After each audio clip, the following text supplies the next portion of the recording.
జగిత్యాల జిల్లా మేటపల్లి పట్టణంలోనే చావిడి వద్ద సైనిక్ ఫౌండేషన్ ప్రారంభం జరిగింది. ఈ ప్రారంభ కార్యక్రమానికి బీజేపీ పట్టణ అధ్యక్షులు బొడ్ల రమేష్, కౌన్సిలర్లు మార్గం హనుమంట్లు, చెట్లపల్లి సుఖేందర్ గౌడ్, పిప్పర రాజేష్, మర్రి సహదేవ్, వడ్డేపల్లి శ్రీనివాసులతో పాటు పలువురు ముఖ్య అతిథులుగా విచ్చేసి నిస్సహాయులైన 30 మంది పేదవారికి సైనిక్ ఫౌండేషన్ తరపున నిత్యావసర సరుకులు అందజేశారు.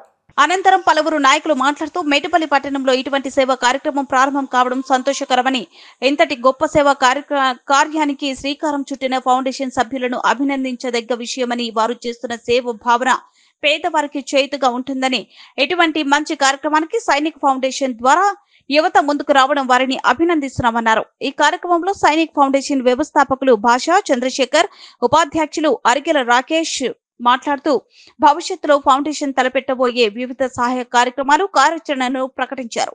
ఎవరికి ఏ సహాయం కావాలన్నా మా సైనిక్ ఫౌండేషన్ ద్వారా పెళ్లి శుభకార్యాలకు గాని, మధ్య తరగతులకు గాని, హాస్పిటల్లో ఖర్చులకు లేని పేషెంట్లకు గాని మా వంతు సహాయం అందిస్తామని అన్నారు.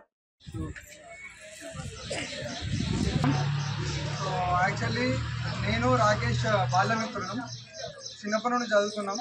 సో సమాజానికి ఏదో ఒక సేవ చేయాలి, మన తరఫున ఏదో ఒకటి సమాజానికి ఇస్తే తిరిగి సమాజం మనకు మంచి జరుగుతుంది అని చిన్నప్పటి నుండి మా గురువుగారు, ప్రధానోపాధ్యాయులు గుంటుక ప్రకాష్ గారు కూడా ఇక్కడనే ఉన్నారు. మాకు చిన్నప్పటి నుండి అంటే చదువుతో పాటు ఒక స్టేజ్ వచ్చిన తర్వాత మనం సమాజానికి ఏమి ఇవ్వగలుగుతున్నాం అనేది ప్రతిసారి మేము కలిసినప్పుడల్లా అదే ఆలోచించుకునే వాళ్ళం. సో ఆ ఆలోచన నుండి పుట్టిందే ఈ సైనిక్ ఫౌండేషన్. సో దేవుని వల్ల మేమందరం వృత్తులలో స్థిరపడిన తర్వాత దీని ఒక కార్యరూపం దాల్చాలనుకున్నాము. సో దానికి మా మిత్రులందరూ తోడ్పాటు ఇచ్చారు. సో ఆ తోడ్పాటు వల్లే మేము ఈరోజు ఈ కార్యక్రమం చేయగలుగుతున్నాం. సో దానికి విచ్చేసిన పెద్దలందరికీ పేరు పేరున చాలా చాలా ధన్యవాదాలు. అండ్ విచ్చేసిన మీ అందరికీ కూడా చాలా చాలా ధన్యవాదాలు. సో నా తరపున అంటే ఈ సైనిక్ ఫౌండేషన్ ఫౌండర్గా నా తరపున ఈరోజు ఈ సంస్థకు నా తరపున 10,000 రూపాయలు నేను విరాళంగా ప్రకటిస్తున్నాను. సో అలాగే మా మిత్రులు కూడా వారికి తోచినంత సహాయం చేస్తున్నారు.